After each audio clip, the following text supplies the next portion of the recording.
I'm absolutely delighted to finally have here with this will be a rock conversation with Eugenio Viola.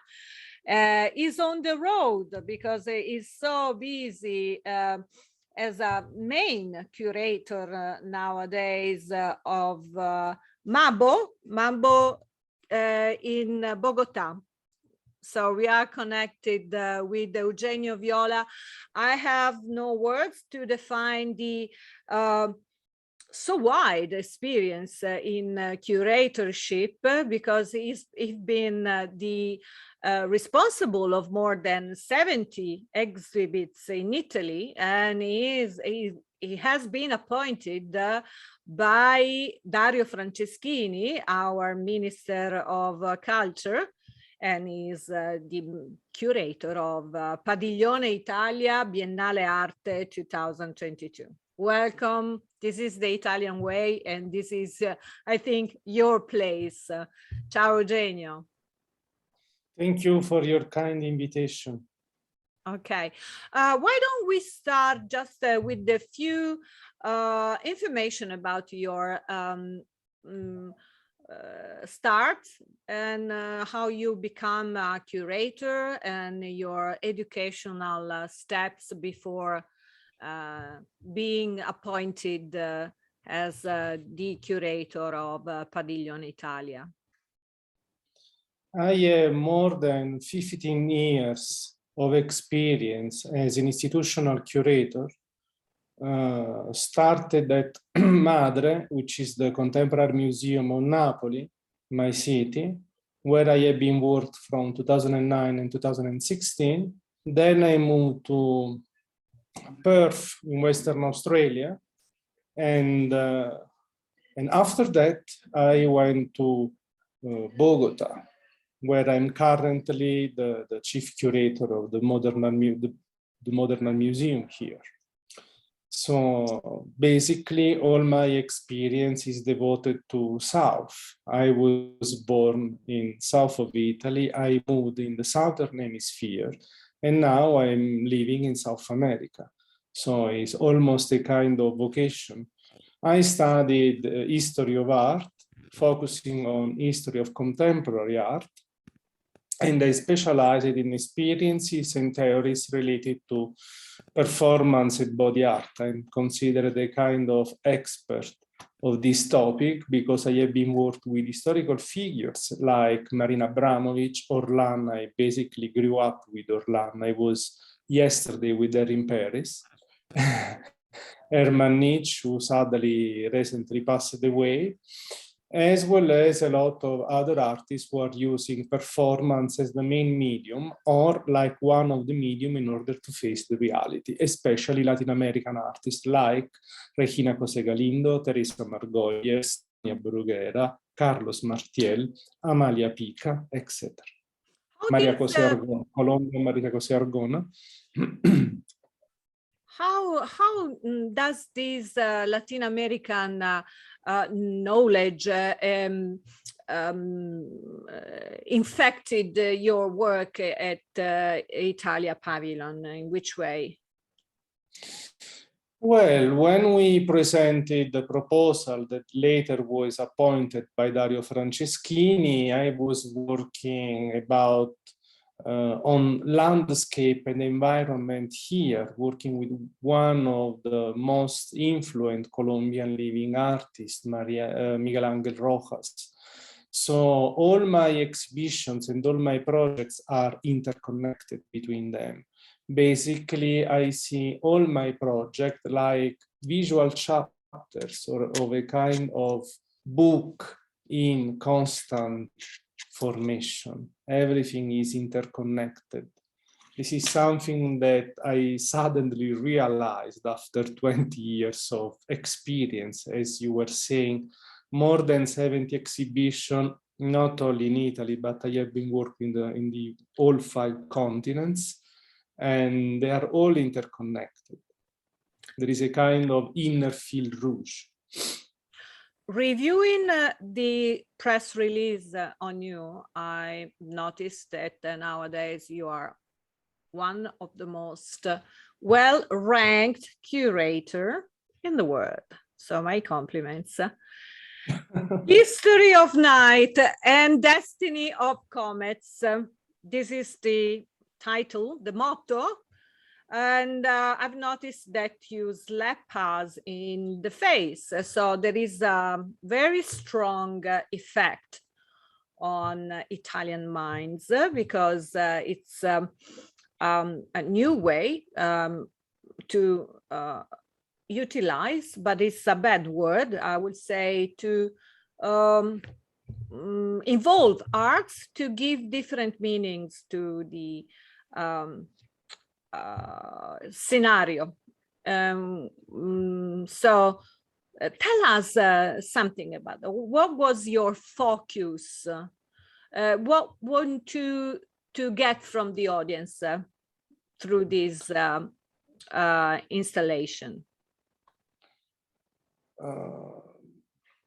A reaction, not important if it's positive or negative. Okay. Because I usually say we are living in an era that we are completely overwhelmed by visual stimuli, and all this and everything is already aesthetic, you know, cinema, trailer, video clips, politics, the life itself.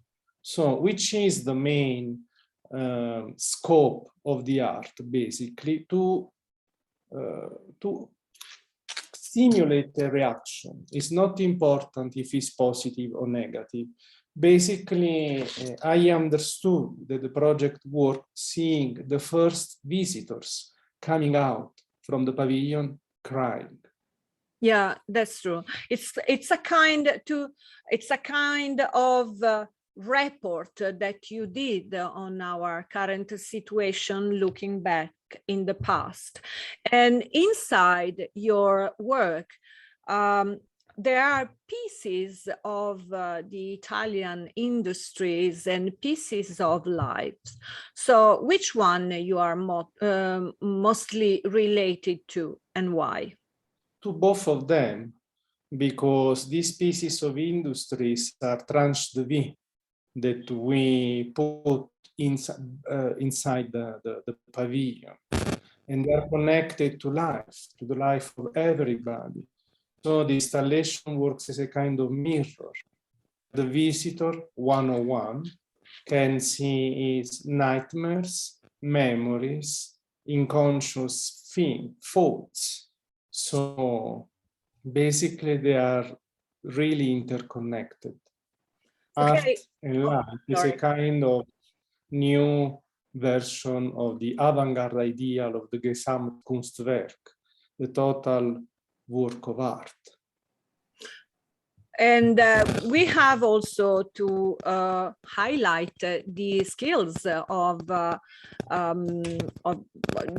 artist Gianmaria Tosatti that you wanted to involved in this project. So it's completely, you decide that this has to be completely done by Italians' hands. And can you really reveal us how you understand that this was the perfect artist to realize this?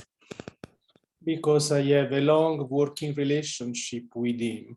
As I have already said many times, he's a unique case in the Italian international context of an artist who is completely transforming the spaces. This is thanks to his eccentric formation, because all his work since from the beginning was dealing with relationship between art and architecture. Furthermore, he studied theater. In fact, this theatrical ratio informs all his works as well as the pavilion. We did a 3-year project in Naples. It is a unique case in the history of contemporary Italian curation, and where we reopened 7 dismissed monumental places closed from the Second World War or the violent earthquake of the 1980s, and he built and retransformed spaces even 3 times bigger than the Italian Pavilion. That's why when I was invited to present the project, I didn't have any doubt about the fact that he was Mr. Right. And the result basically is, it is the first time we have to underline that the Italian Pavilion was entrusted to a single artist on the whole history of the Italian participation in Venice. And it was one of the highlights because we can say it was critically acclaimed.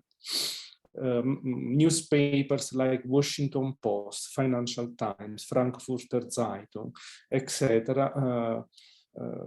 Wrote that it was one of the most, if not the most, powerful pavilion exhibited in Venice. Is it also the first time that Valentino brand step inside a similar project? Am I right? Yes, there is this tradition that, you know, a fashion brand is supporting the Italian Pavilion, and we had a very fruitful collaboration with him, with the brand, as well as with San Lorenzo Yacht, with Xiaomi, and with all the private donors that made it possible, basically. Just mention a few role models in your universe. For me, the ethics is the most important role model, to be always ethical in my work and socially engaged, because we have to react through the artist's work in a dialectical and, if it is necessary, in a polemical way with the incertitudes of our uncertain contemporary era. Okay, can you tell us your future project and visions or desires? I'm working here at Bogotá Moderno Museum, which is the most important Colombian contemporary art institution.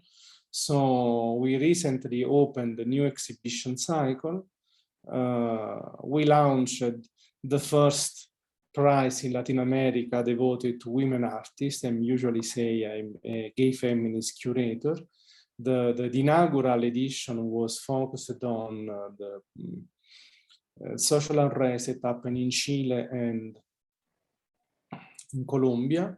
It will open again at Moontreff in Buenos Aires next 22 of October, and on 15 March 2023 in Santiago in Chile, on the 50th anniversary of the Augusto Pinochet golpe. Many things going on, so stay tuned. I had no doubt. So thank you so much for this amazing conversation. I really hope that your message through this pavilion will blast over and over, because I think we need a lot of this kind of message here in Italia. So thank you. And I hope to meet you in person soon. We will arrange. In September, I will be back in Italy. Okay. Thank you. Thank you so much. Thank you. Greetings from Bogotá. Ciao, ciao, grazie.